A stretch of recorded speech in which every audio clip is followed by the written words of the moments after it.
हम आज diabetes mellitus के बारे में सीखेंगे। What is diabetes mellitus? जो हमारा WHO है, वर्ल्ड हेल्थ ऑर्गेनाइजेशन, उन्होंने इसे क्रॉनिक मेटाबॉलिक डिसऑर्डर कहा है। Metabolic means what? हमारे शरीर में जो डाइजेशन होता है, एक्सक्रीशन होता है, वो सब जो मेटाबॉलिज्म है, एनाबॉलिज्म और कैटाबॉलिज्म, उससे या उसके बिगड़ने से जो भी क्रॉनिक डिसऑर्डर होती है उसे डायबिटीज मिलाइटिस है। उसमें आता है पहले तो आता है persistent hyperglycemia. Glycemia, hyperglycemia. Glycemia means level of glucose, और hyperglycemia means increase in glucose levels. ये किस वजह से होता है? ये होता है इंसुलिन का जो सिक्रेशन होता है हमारे बॉडी में, या इंसुलिन की जो भी एक्शन होती है वो कम हो जाती है, या इंसुलिन का सिक्रेशन कम हो जाता है, या इंसुलिन की लेवल कम हो जाती है, या इंसुलिन का जो फंक्शन है वो कम हो जाता है। उसके वजह से ये मेटाबॉलिक डिसऑर्डर होती है। हमारा जो अमेरिकन डायबिटीज एसोसिएशन है, उन्होंने भी एक डायबिटीज मिलाइटस की एक डेफिनेशन की हुई है। Diabetes mellitus is a group of metabolic diseases characterised by hyperglycaemia resulting from defects in insulin secretion, insulin action, or both, and is associated with long-term damage, dysfunction, and failure of various organs, especially the eyes, kidneys, nerves, heart, and blood vessels. तो जो दोनों ही हैं, उन्होंने दोनों ने ही ऐसे ही क्या कह सकते हैं हम, सेम ही डेफिनेशन बताई है, हाइपरग्लाइसेमिया ही बताया है। लेकिन अमेरिकन डायबिटीज एसोसिएशन ने उन्होंने कॉम्प्लिकेशन को भी ऐड किया है। जैसे कि डायबिटीज की वजह से हमारी आंखें, किडनी, नर्व्स, हार्ट और ब्लड वेसल, इन पे जो जो असर होता है उनके बारे में भी उन्होंने बताया है। डायबिटीज किटोसिडोसिस है, नर्व का डैमेज जो होता है वो बताया गया है। तो रेटाइनोपैथी है, डायबिटिक रेटाइनोपैथी हम जिसे कहते हैं, वो भी डायबिटीज से हो सकती है। इसके लिए हमें पहले तो सीखना पड़ेगा कि what is blood glucose. The blood glucose is the concentration of glucose in the blood. So जो हमारा मेटाबॉलिज्म है, या हमारा जो शरीर है, उसको चलाने के लिए, या उसका जो भी फंक्शन है उसको चलाने के लिए हमें पहले तो जरूरत पड़ती है ग्लूकोज की। हमें पता है कार्बोहाइड्रेट, फैट, प्रोटीन और विटामिन और मिनरल्स, ये हमारे हम क्या कह सकते हैं, बेसिक नीड्स है। Carbohydrates means what? वो हमारा शुगर है। कार्बोहाइड्रेट्स का हम क्या करते हैं, ब्रेक डाउन करते हैं हमारे शरीर में, और वो कन्वर्ट होता है ग्लूकोज और फ्रुक्टोज में। बात कर रहे थे डायबिटीज मिलाइटिस के बारे में। जो एक क्रॉनिक मेटाबॉलिक डिसऑर्डर है, उसमें परसिस्टेंट हाइपरग्लाइसीमिया होता है, जो कि इंसुलिन सिक्रीशन या इंसुलिन के एक्शन के वजह से हो जाता है।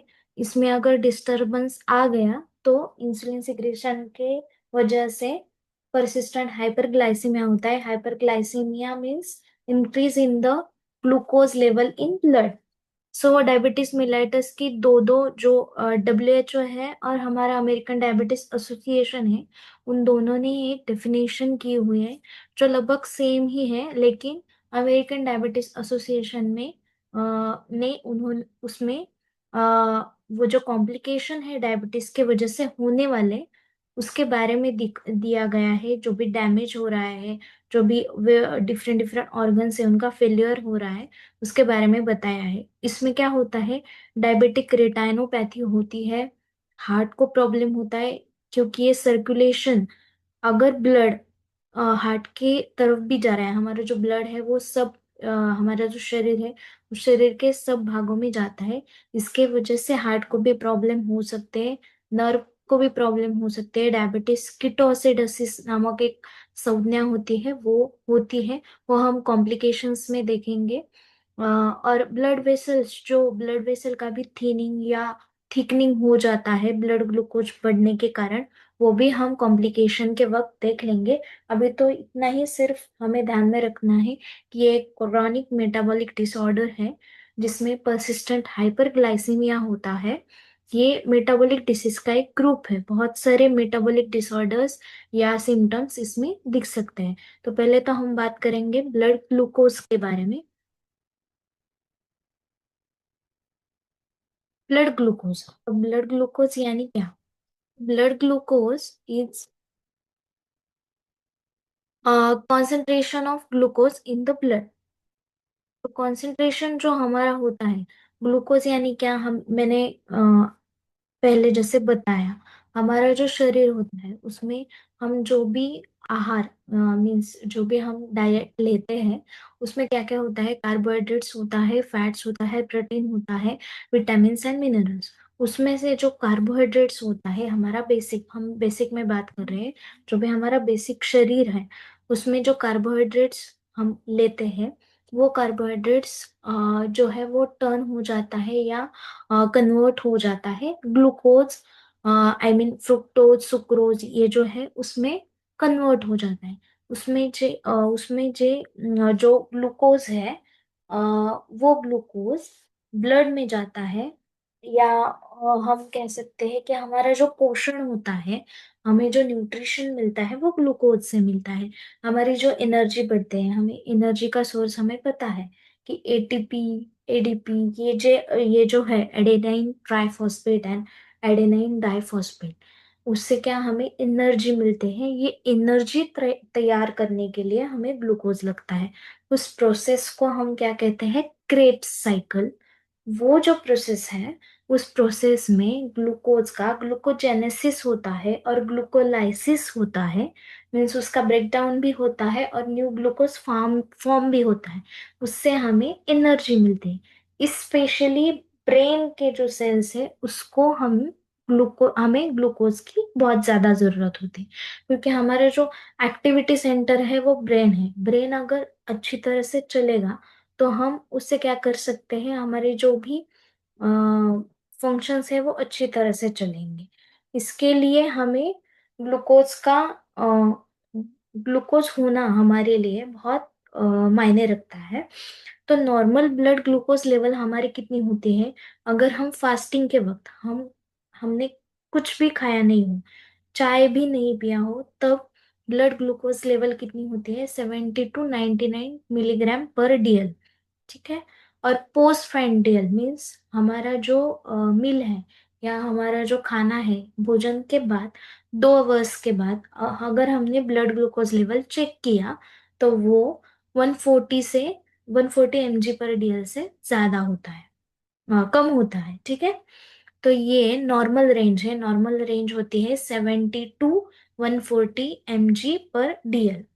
इसमें रैंडम भी होता है। अगर हम ऐसे तो नहीं करते कि कुछ भी खाया नहीं और हम ब्लड ग्लूकोज चेक करने लगे। हम क्या करते हैं, थोड़ा सा खाना खा लेते हैं या नाश्ता कर लेते हैं, फिर उसके बाद हम टेस्ट करने जाते हैं। तो उसके लिए एक होता है रैंडम ब्लड ग्लूकोज लेवल। मैंने बोल तो दिया सिद्धि को अभी मैसेज हाँ, करके। अरे कल रिया, सॉरी मैम, सॉरी सॉरी।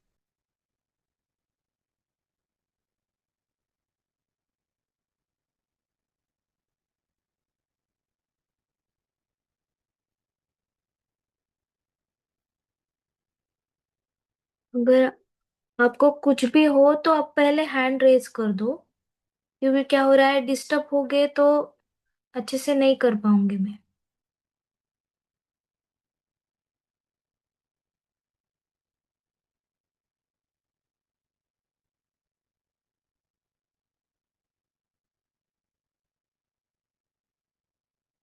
ठीक है। तो मैं बात कर रही थी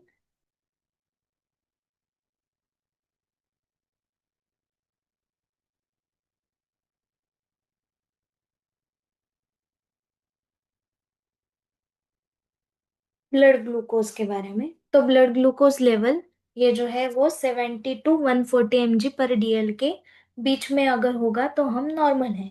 अगर ये बढ़ गया तो हम क्या कह सकते हैं कि डायबिटीज की तरफ जा रहे हैं। तो इंसुलिन क्या है? इंसुलिन ये जो है, वो इंसुलिन ये एक पेप्टाइड हार्मोन है, जो बीटा सेल्स जो होते हैं हमारे पैनक्रिया के आइलेट्स के। पैनक्रिया जो होता है वो पैनक्रिया में बहुत सारे सेल्स होते हैं। उसमें आइलेट्स ऑफ लैंगरहैंस नामक और एक सेल्स होते हैं, उसके जो बीटा सेल्स है, मीन्स आइलेट ऑफ लैंगरहैंस के 3 टाइप्स होते हैं, अल्फा सेल्स, बीटा सेल और ग्लूकागॉन, गैमा सेल्स।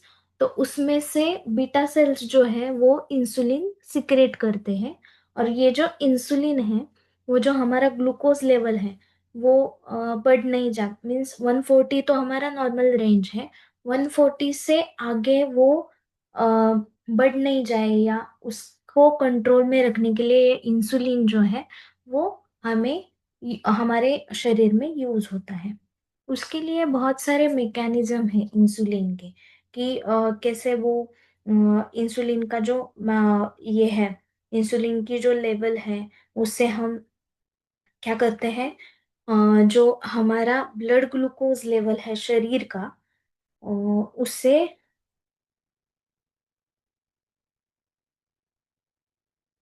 इंसुलिन जो है वो लेवल जो है ग्लूकोज अपटेक का और यूटिलाइजेशन का वो कंट्रोल करता है।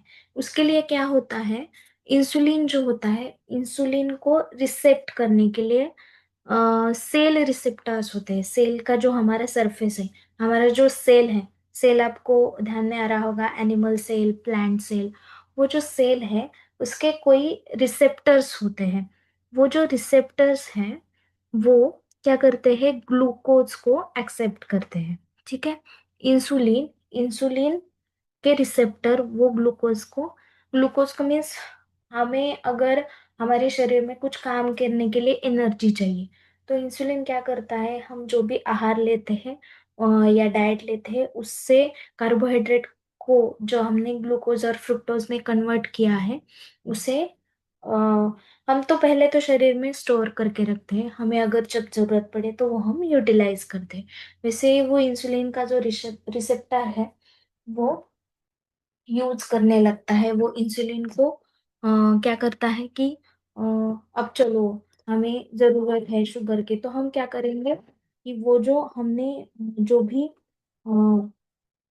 डाइट लिया है उसमें से कार्बोहाइड्रेट जो है उसको कन्वर्ट करेंगे ग्लूकोज या फ्रुक्टोज में, और ग्लूकोज जो है हमें एनर्जी देगा क्रेब साइकिल की मदद से, और हम क्या करेंगे उस ग्लूकोज को यूटिलाइज करेंगे और हमारा जो भी काम है वो हम पूरा करेंगे। ऐसे हमारे शरीर में चलता है। तो ये सब करने के लिए इंसुलिन का कुछ तो एक्शन होता है, यानी रिसेप्टर मैकेनिज्म। हमें ये पता है कि हमारे सेल में बहुत सारे रिसेप्टर होते हैं। इंसुलिन वैसे ही हमारे सेल को एक इंसुलिन रिसेप्टर होता है, वो इंसुलिन ग्लूकोज को अट्रैक्ट करता है, या वो रिसीव करने के लिए रिसीव करता है, रिसेप्ट करता है, वो बाइंड होके अंदर जाता है और ग्लूकोज का मेटाबॉलिज्म करके हमें एनर्जी देता है। हम उसके ज्यादा डीप में नहीं जाएंगे, हम सिर्फ ये याद रखेंगे कि ये जो इंसुलिन नामक हार्मोन है वो ग्लूकोज के लेवल को बढ़ाने में और कम करने में मदद करता है। इंसुलिन का एक फंक्शन ही है कि जो ग्लूकोज को कम ज्यादा करता है, या ग्लूकोज का जो भी हमें शरीर को जरूरत है या यूटिलाइजेशन करना है वो सब इंसुलिन देखता है। ठीक है। अ, अब जो इसके बाद पहले तो डीएम समझ में आया। डीएम क्या है पहले तो, कि क्रॉनिक मेटाबॉलिक डिसऑर्डर है जिसमें परसिस्टेंट हाइपरग्लाइसेमिया होता है। तो इसके लिए तो कोई टेस्ट तो होगा। हमें ये समझ में आ गया है डायबिटीज मिलाइटस क्या है। डायबिटीज मिलाइटस में बहुत सारे सिम्टम्स होते हैं। ये जो सिम्टम्स है ना, उसको सिम्टम्स को याद रखने के लिए हमें पहले तो डायबिटीज में, आप सबको ये पता होगा कि अगर ग्लूकोज लेवल बढ़ा तो डायबिटीज में पहला जो सिम्टम्स दिख जाता है वो गिडीनेस है। हमें क्या होता है, शुगर का लेवल, हमारे शरीर में शुगर का लेवल मेंटेन रहता है। हमारा शुगर कम हो गया या ज्यादा भी हो गया तो पहले हमें क्या होता है, चक्कर आने लगते हैं, तो चक्कर आने लगते हैं, तो ये तो पहला सिम्टम्स है। फिर दूसरा सिम्टम्स है फ्रीक्वेंट यूरिनेशन। फ्रीक्वेंट यूरिनेशन होता है डायबिटीज में। पहले तो गिडीनेस होता है, हमें वो समझ में आता है। फिर उसके बाद फ्रीक्वेंट यूरिनेशन होता है। तीसरा जो है वो है एक्सट्रीम थर्स्ट थर्स्ट और हंगर। मीन्स हमें बहुत ज्यादा प्यास लगती है, बहुत ज्यादा भूख लगती है। फिर अचानक हमारा वेट जो होता है वो कम हो जाता है। हमें बहुत सारी थकान होने लगती है। फिर ब्लड विजन मीन्स व्हाट, कि हमें अच्छे से दिखाई नहीं देता। हम हमें ऐसे ब्लड दिखाई देता है, ज्यादा ट्रांसपेरेंट या क्लियर नहीं दिखता। फिर हमारे जो जख्म है या हमें जो भी जख्म हो रहे हैं, वुंड है, वो हीलिंग जो है, उसकी प्रोसेस, हीलिंग प्रोसेस जो है वो कम हो जाती है। ये सब जो है सिम्टम्स डायबिटीज में दिखने लगते हैं।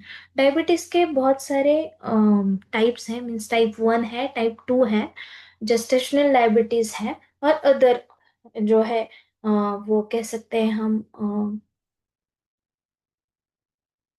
और एक टाइप है डायबिटीज का, वो हम आगे देखेंगे। पहले तो हम ये देखते हैं कि डायबिटीज का डायग्नोस्टिक क्राइटेरिया क्या है। तो पहले तो हम, अगर हमारे पास, हमें लगता है कि उसने हमें सिम्टम्स बताए कि फ्रिक्वेंट यूरिनेशन हो रहा है, एक्सट्रीम थर्स्ट लग रही है, या गिडनेस आ रहा है, या पैर में जलन हो रही है, ऐसे कुछ सिम्टम्स अगर उन्होंने बताए, तो हम पहले क्या करते हैं, उसका ब्लड शुगर लेवल चेक करते हैं। इसके लिए हम कौन से टेस्ट देते हैं, तो ब्लड शुगर लेवल PSL करके रैंडम देते हैं, या फिर F और PP ऐसे देते हैं। Means what, F means fasting, PP means post prandial. और एक टेस्ट होता है HbA1c। इसमें क्या होता है, हीमोसाइलेटेड ग्लूकोज मीन्स व्हाट, हीमोग्लोबिन में ग्लूकोज का ये आवरण हो जाता है, या उसमें अ, आ जाता है हीमोग्लोबिन में ग्लूकोज। साइलेटेड मीन्स उसका वो मिक्स हो जाता है हीमोग्लोबिन में।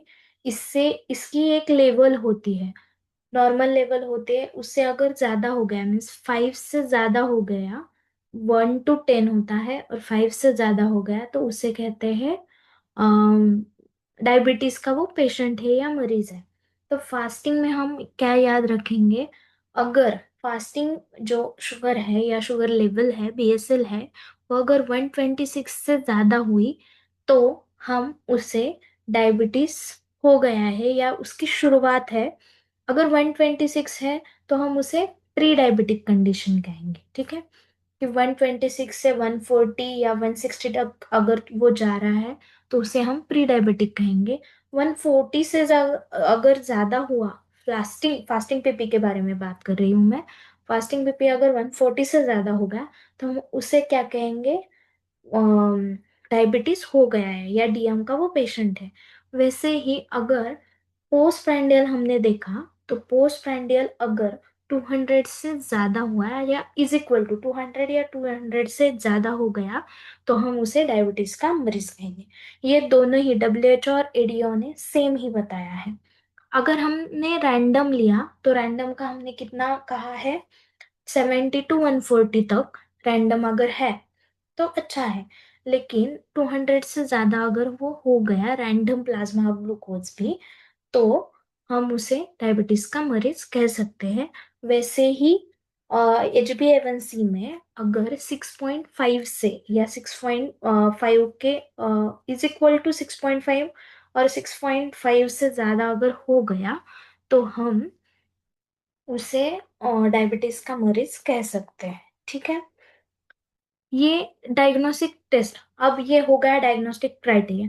लेकिन ऐसा नहीं है कि हम, हमारे पास पेशेंट आया, उसने ब्लड शुगर लेवल किया, उसका 126 से ज्यादा हो गया, तो ये, हाँ नहीं, ये तो डायबिटीज का ही पेशेंट है, चलो डायबिटीज के हम मेडिसिन देते हैं। ऐसा नहीं है। ये रिपीट टेस्ट करना है। कैसे है इसका भी क्राइटेरिया है। क्राइटेरिया कैसे है, कि पहले मंथ में अगर हमारे पास पेशेंट आया है, पेशेंट को हम BSL करने के लिए देंगे, वो BSL करके आ गया। फिर उसके बाद हम क्या करेंगे, 15 डेज के बाद रिपीट करेंगे। ये जो ब्लड शुगर लेवल है वो हम रिपीट करेंगे।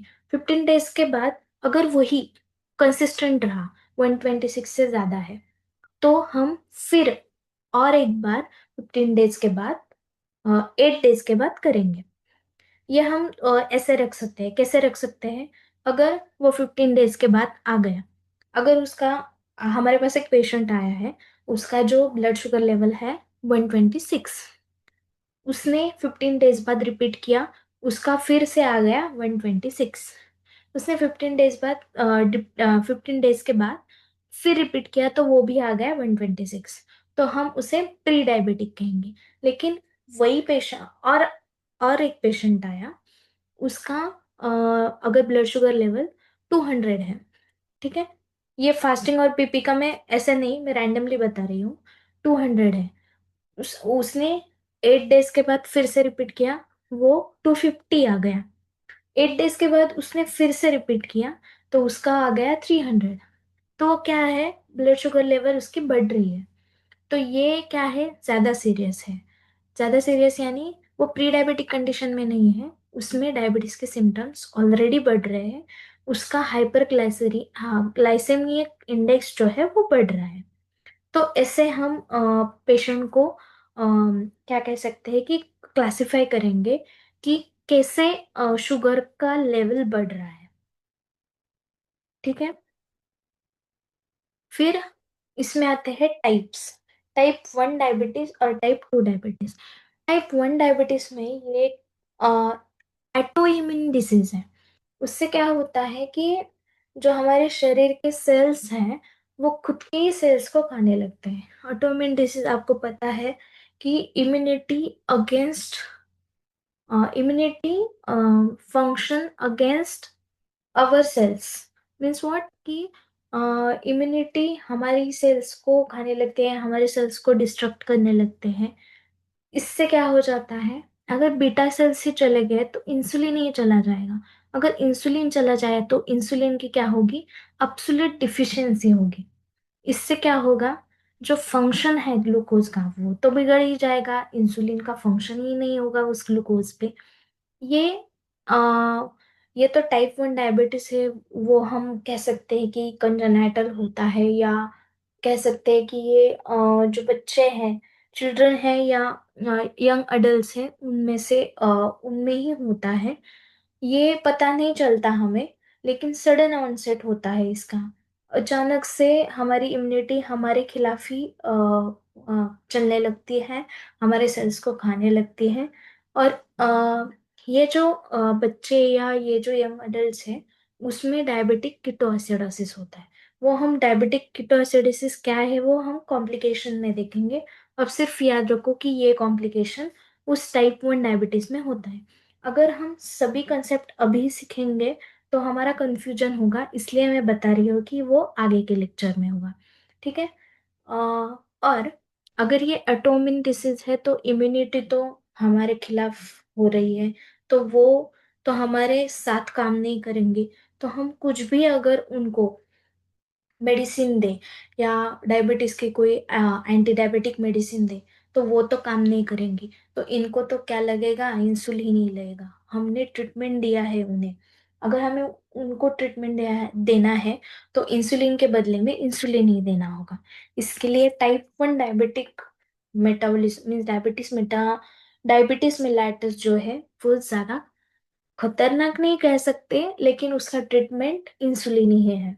हम उसको कोई मेडिसिन नहीं दे सकते। ठीक है। और टाइप 2 डायबिटीज में क्या होता है, type 2 diabetes is a metabolic disorder. हमने जो डायबिटीज देखा है वही है। उसमें क्या, इसमें क्या होता है, इंसुलिन रेजिस्टेंस होता है। क्योंकि क्या होता है, वो जो बीटा सेल्स है पैनक्रियाज की, वो डिसफंक्शन, उसका जो फंक्शन है वो बिगड़ जाता है। ये क्या हो रहा है अभी, अभी जो हमारा लाइफस्टाइल है, हम कुछ भी खाते हैं, कभी भी खाते हैं, कभी भी सोते हैं, कभी भी जागते हैं, इसके कारण हमारा जो बीटा सेल है, पैनक्रियाज है, उसका सब फंक्शंस बिगड़ रहा है। उससे क्या होता है, इंसुलिन रेजिस्टेंस होता है। हमारे पास इंसुलिन है लेकिन वो इंसुलिन काम ही नहीं कर रहा है।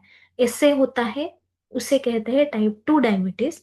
ये ओबेसिटी की वजह से होता है। हमारा जो इंसुलिन है वो अच्छी तरह से काम करे तो ग्लूकोज लेवल अच्छे से रहेगा। ग्लूकोज लेवल अच्छे से रहा तो हमारे सब शरीर के जो भी पार्ट्स है उनको ग्लूकोज मिल जाएगा, एनर्जी मिल जाएंगे, हम अच्छे से रहेंगे। लेकिन अगर इंसुलिन रेजिस्टेंस हो गया या इंसुलिन डिफिशियंसी हो गई तो उसके कारण क्या होगा, वो जो है ब्लड ग्लूकोज जहाँ जाना चाहिए वहां नहीं जाएगा। मीन्स हार्ट में जाना चाहिए, किडनी में जाना चाहिए, एनर्जी के लिए जाना चाहिए, वो नहीं जाएगा। वो कहाँ पे जाएगा, जहाँ पे फैट है वहां पे जाएगा। और वो क्या होगा, फैट और ग्लूकोज दोनों एक साथ आ जाएंगे और वो उससे क्या होगा, सिर्फ वेट बढ़ेगा, हमें पोषण नहीं मिलेगा। सिर्फ वेट बढ़ेगा, हमारा फैट बढ़ेगा, ग्लूकोज लेवल बढ़ेगी। ग्लूकोज लेवल बढ़ने के कारण क्या होगा, ये जो हमारे नॉर्मल के हम जो रोज के जो काम करते हैं वो भी नहीं कर पाएगी। ओबेसिटी मीन्स फैट और ग्लूकोज ये क्लोजली एसोसिएटेड है। अगर ओबेसिटी है तो उनको चांसेस है डायबिटीज होने के, चांसेस कह सकती हूँ मैं, क्योंकि ऐसा नहीं है कि जो ओबेस है उनको डायबिटीज होगा ही, क्योंकि जो थिन पर्सन है उनमें भी डायबिटीज होता है। ठीक है। ठीक है देन। आ, हाँ, लेकिन ये है कि ये हम मैनेज कर सकते हैं कैसे। हम कोई ट्रीटमेंट देंगे, मीन्स कोई भी medicinal options, anti diabetic oral means O H है जो है ओरल हाइपोग्लाइसेमिक ड्रग्स जो है वो हम यहाँ पे दे सकते हैं। या हमारे जो लाइफस्टाइल है उसको चेंजेस करके, लाइफस्टाइल के बारे में बता के, वेट लॉस करके हम ये सब दे के इस टाइप टू डायबिटीज जो है उसको हम ठीक कर सकते हैं। इसके लिए इसीलिए हमें कंसिस्टेंटली मेडिसिन देना होगा, ओरल ड्रग्स देने होंगे, लाइफस्टाइल चेंजेस करने होंगे, एक्सरसाइज करनी होगी, मेडिटेशन करना होगा। ये सब हमने किया तो टाइप 2 डायबिटीज कम हो सकता है। इसका जो है वो धीरे धीरे बढ़ता है, ये सडनली नहीं होता है। ये जो टाइप 2 डायबिटीज है वो हम जैसे लाइफस्टाइल करते जाते हैं वैसे वो ग्रेजुअली ऑनसेट होता है। ये जो टाइप 2 डायबिटीज है ना, वो ना क्लोजली एसोसिएटेड है पीसीओडी से। इंसुलिन रेजिस्टर हमारे अंदर अगर बढ़ गया, हमारे अंदर मीन्स जो भी पेशेंट है उनके अंदर बढ़ गया तो जो फीमेल है उनको पीसीओडी का प्रॉब्लम हो सकता है। पीसीओडी आपको सब पता है, सबको पता है, पॉलिसिस्टिक ओवेरियन डिसीज। इसमें पॉलिसिस्टिक ओवेरियन डिसीज का एक टाइप जो है वो इंसुलिन रेजिस्टेंस से रिलेटेड है। मीन्स उसका टाइप पड़ता है कि उसमें इंसुलिन रेजिस्टेंस की वजह से जो ओवरी है उनका फंक्शन अच्छी तरह से नहीं होता। फैट अगेंस्ट एस्ट्रोजन, ये आपको पता है। तो वैसे ही फैट इट्स अगेंस्ट इंसुलिन ऐसे भी हम कह सकते हैं, क्योंकि अगर फैट ज्यादा होगा तो इंसुलिन अच्छी तरह से काम नहीं करेगा। अकैंथोसिस नाइग्रिकन्स आपको पता होगी ये टर्म। जो फुल्ली डायबिटाइज या जिनकी हाइपरग्लाइसेमिया होती है ना, उनके नेक को या ग्रोइन रीजन को या हम कह सकते हैं जो भी ढके हुए हमारे पार्ट्स हैं शरीर के, उसमें क्या होता है, एक लाइंस होते हैं नेक में। ये एक्चुअली नेक के रीजन में हमें दिख जाता है। जो भी ओबेस पर्सन है उनके अगर नेक हमने अच्छी तरह से देख ली तो उसमें क्या होता है, हमें ब्लैक लाइंस की तरह से दिखता है, उसे एकेंथोसिस नाइग्रिकन्स कहते हैं। वो इंसुलिन रेजिस्टेंस के वजह से दिखता है। नेक में क्या होते हैं, डिफरेंट डिफरेंट ऐसे हम क्या क्या कह सकते हैं कि लाइंस दिखती है, लाइंस दिखती है। वो हमें लगता है कि वो बैल के कारण होगा, लेकिन नहीं, इंसुलिन रेजिस्टेंस की वजह से वो होती है, क्योंकि उसमें क्या होता है, बीटा सेल डिसफंक्शन हो गया होता है। फिर आगे का टाइप है GDM means gestational diabetes mellitus. ये जो होता है वो प्रेगनेंसी में होता है और प्रेगनेंसी के सेकेंड और थर्ड ट्राइमेस्टर में ये हमें दिखाई देता है। इसमें क्या होता है, जैसे जैसे बेबी ग्रो होता है वैसे वैसे शुगर की लेवल बढ़ जाती है और इंसुलिन रेजिस्टेंस हो जाता है। क्योंकि प्रेगनेंसी का हार्मोन है हमारा एस्ट्रोजन और प्रोजेस्टेरॉन। एस्ट्रोजन प्रोजेस्टेरॉन वो इंसुलिन के हार्मोन्स में इंटरफेयर करता रहता है। इससे क्या होता है, ब्लड शुगर लेवल जो है वो राइज होती है। और ताज्जुब की बात तो यह है कि जिसे डायबिटीज नहीं होता है उसे भी प्रेगनेंसी में डायबिटीज हो सकता है। तो हम ये कह सकते हैं कि जिसे डायबिटीज नहीं हुआ हो उसको प्रेगनेंसी में डायबिटीज हो सकता है, वो परसिस्टेंट भी रह सकता है। लेकिन अगर हमने अच्छे से एंटी डायबिटिक मेडिसिन ली, यानी कि मेटफॉर्मिन लिया, तो ये परसिस्टेंट नहीं रहेगा, सिर्फ प्रेगनेंसी के लिए मर्यादित रहेगा। और वो हम जो भी मेडिसिन लेंगे वो मेडिसिन लेने के बाद वो कम हो जाएगा। ठीक है, ये जेस्टेशनल डायबिटीज समझ में आ गया। ये सब जो मैं पढ़ा रही हूँ उसमें हमें सिर्फ टाइप 1 और टाइप 2 अच्छी तरह से याद रखना है। जेस्टेशनल डायबिटीज आपके यहाँ होगा या आएगा, फिर लेकिन हम ऐसे ट्रीट उस उनको क्या कर सकते हैं हम, सिर्फ एंटीडायबिटिक मेडिसिन में मेटफॉर्मिन दे सकते हैं हम, और तो कुछ नहीं दे सकते उसमें जेस्टेशनल डायबिटीज में। फिर प्री डायबिटिक कंडीशन है। प्री डायबिटिक कंडीशन में मैंने जैसे बताया, हमारी जो नॉर्मल शुगर लेवल है 70 to 140 तक, 140 तक हम उसे रैंडम में हम क्या नहीं कह सकते, उन्हें प्री डायबिटिक नहीं कह सकते। लेकिन अगर फास्टिंग में 120 से ज्यादा अगर शुगर आई, 120 से 140 या 200 तक, तो हम उसे क्या कहेंगे, प्री डायबिटिक कंडीशन। मीन्स वो प्रोन है डायबिटीज के लिए, उन्हें डायबिटीज हो सकता है, क्योंकि उसे आगे जाके डायबिटीज होगा। इसके लिए हमें उसे उन्हें क्या कहते हैं, प्री डायबिटिक कंडीशन। ठीक है, ये सिर्फ इसमें इतना ही ध्यान रखो कि अगर हमारे पास 25 से आगे के कोई भी पेशेंट आए, तो हमें उनका नॉर्मली ऐसे भी 6 महीने के बाद, 6 6 महीने के बाद उनका ब्लड शुगर लेवल चेक करना है, क्योंकि उनमें डायबिटीज हो सकता है या वो प्री डायबिटिक कंडीशन में हो सकता है। उसमें भी हम ये क्लासिफाई कर सकते हैं कि अगर ओबेस पेशेंट हमारे पास आया है तो हम उसका जल्दी से कर लेंगे। ऐसा नहीं है कि सिर्फ ओबेस पेशेंट में ही डायबिटीज होता है, थीन से थीन पेशेंट भी हमारे पास आया तो उसे भी डायबिटीज हो सकता है। इसके कारण हमें 25 के आगे से जो भी पेशेंट है उनकी ब्लड शुगर लेवल हमें 6 महीने के बाद अ, हम क्या कह सकते हैं, चेक कर लेनी चाहिए।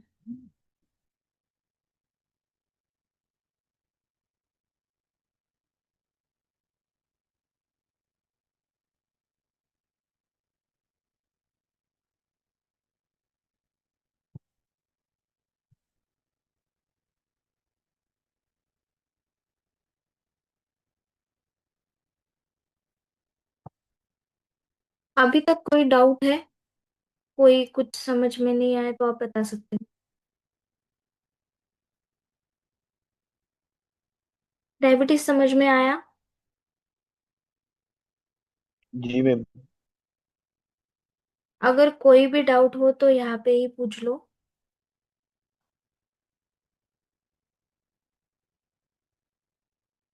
एक्चुअली जूम मीटिंग का ये प्रॉब्लम है कि वो 40 मिनट तक ही रहती है। इसके कारण मैं ये डाउट पूछ रही हूँ, क्योंकि 7 मिनट बाद ये जो मीटिंग है वो खत्म हो जाएंगी और हमें फिर से मीटिंग ज्वाइन करनी पड़ेगी। आगे से ये नहीं होगा। अब इस लेक्चर के वक्त सिर्फ एडजस्ट कर लो। बोलो, किसी को कोई डाउट है तो आप पूछ सकते हो।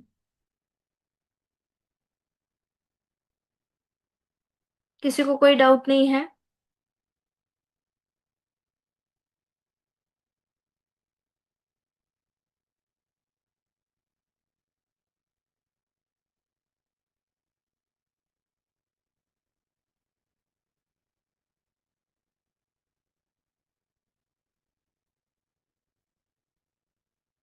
ठीक है,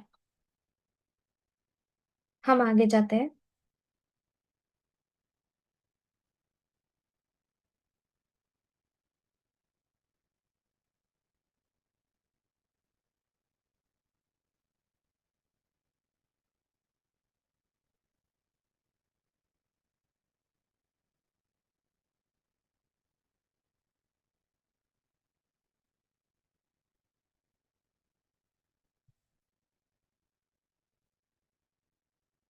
अगर हम अ, हमारा जो देश है या इंडिया लेंगे या पूरा वर्ल्ड भी लेंगे, तो अब डायबिटीज के जो पेशेंट्स है वो बहुत सारे बढ़ रहे हैं।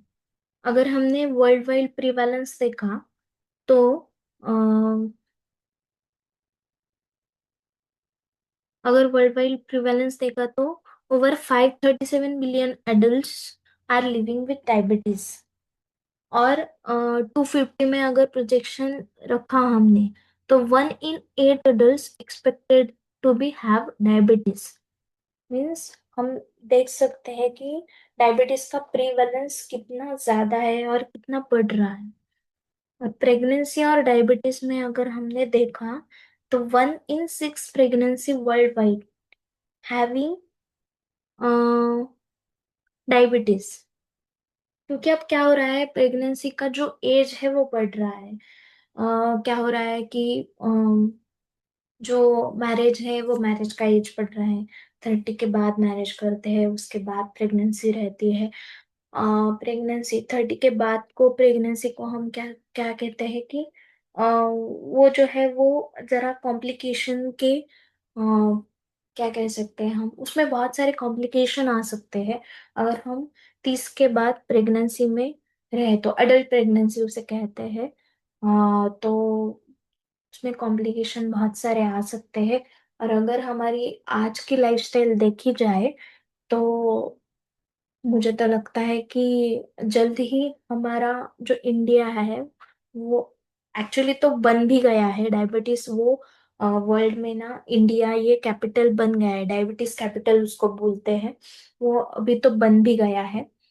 क्योंकि हमारे यहाँ की जो लाइफस्टाइल है, जो हम ऐसे ही वेस्टर्न जो फूड है या कुछ ये जो है, वो जो हो रहा है ना आगे से, या बहुत सारे जो फूड है हम ट्राई कर रहे हैं वो खा रहे हैं। हमारा जो टेम्परेचर है या हमारा जो वेदर है उसके अनुसार हम खाते नहीं हैं। हमारी लाइफस्टाइल जो है, हम रात को ज्यादा जागते हैं, दिन को सोते हैं। उसके कारण क्या होता है, ये हमारा जो पूरा डाइट बिगड़ गया है, हमारा जो स्लीप साइकिल है वो पूरा बिगड़ गया है। उसके कारण किसी को भी डायबिटीज अभी हो सकता है, या किसी की भी शुगर लेवल बढ़ सकती है। तो इसके कारण क्या होगा कि अगर डायबिटीज बढ़ा, हाँ हमारा तो अच्छा है लेकिन हम तो डॉक्टर्स हैं, तो हम उनका ट्रीटमेंट कर सकते हैं। लेकिन ये अच्छा नहीं है, क्योंकि अगर डायबिटीज बढ़ा तो हमारा जो एज हम कह सकते हैं, जो मरने की एज जो है, या मरने का जो एज वैल्यू है वो कम हो जाएगा। अभी 60 को सब पहले तो 100 सब जो है वो 100 ईयर्स तक जिंदा रहते थे। लेकिन अभी जो एज है वो 60 तक आ गया है। अगर हम ऐसे ही लाइफस्टाइल में रहे तो वो 60 से 50 तक आ जाएगा। तो इसके लिए हम हम जो डॉक्टर्स है उनकी एक रिस्पॉन्सिबिलिटी रहेगी कि ये जो है 25 प्लस हमारे पेशेंट्स है, या कोई भी है, हमारे मित्र है, हमारे कलीग है, हमारे सहकारी है, या हमें खुद को भी 6 मंथ के बाद हमारा चेकअप करना चाहिए। हमारी बीएसएल लेवल जो है, शुगर लेवल है, वो हमें चेक करनी चाहिए। उसके बाद आता है, ये तो हमने देखा ही कि इंसुलिन रेजिस्टेंस कैसे होता है। बीटा सेल्स ये जो है वो इंसुलिन प्रोड्यूस करती है। अगर उस सेल में अगर डिसफंक्शन हो गया, तो उसके कारण इंसुलिन रेजिस्टेंस होता है। इंसुलिन रेजिस्टेंस यानी क्या, कि जो इंसुलिन है ना, वो ग्लूकोज को एक्सेप्ट ही नहीं कर पाता, उसके जो रिसेप्टर्स है वो काम ही नहीं करते।